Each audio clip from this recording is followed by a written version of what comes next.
आपको जल्दी से लीबिया लेकर चलते हैं, जहां रेगिस्तान में आई खतरनाक बाढ़ ने पूरी दुनिया को चिंता में डाल दिया है। लीबिया के रेगिस्तानी इलाकों में आई बाढ़ की वजह से अब तक 11,300 लोगों की मौत हो चुकी है और इस बाढ़ में 9,000 लोग लापता हैं। और स्थिति यह है कि वहां बाढ़ के पानी में लोगों की लाशें इस तरह से तैर रही हैं कि उन्हें पैक करने के लिए लीबिया में बॉडी बैग्स की कमी पड़ गई है। बॉडी बैग्स नहीं है, इन लाशों का क्या करें, लीबिया को यह समझ में नहीं आ रहा है। लीबिया की सरकार ने दुनिया के अलग अलग देशों से मदद मांगी है और कहा है कि अगर उसे समय पर शवों को रखने के लिए बॉडी बैग्स नहीं मिले तो लीबिया में बाढ़ के पानी में तैरते शवों की वजह से महामारी फैल जाएगी और यह महामारी भी और दूसरे हजारों लोगों की जान ले सकती है।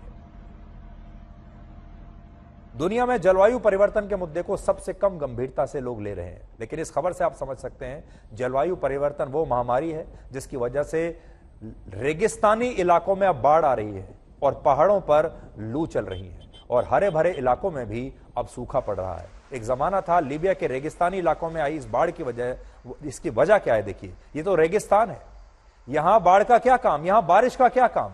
तो इसकी वजह है भूमध्य सागर से उठा डेनियल नाम का एक तूफान, जिसकी वजह से 10 से 11 सितंबर के बीच लीबिया में भारी बारिश हुई और इससे लीबिया के 2 बड़े बांध टूट गए, जिसके बाद लीबिया के कई शहरों में पानी भर गया। और इस बाढ़ में सबसे ज्यादा प्रभावित हुआ है पूर्वी लीबिया का डरना शहर, जहां बाढ़ की वजह से 5,500 से ज्यादा लोगों की मौत हो गई और इस शहर के मेयर का कहना है कि यह संख्या बढ़कर 20,000 भी हो सकती है।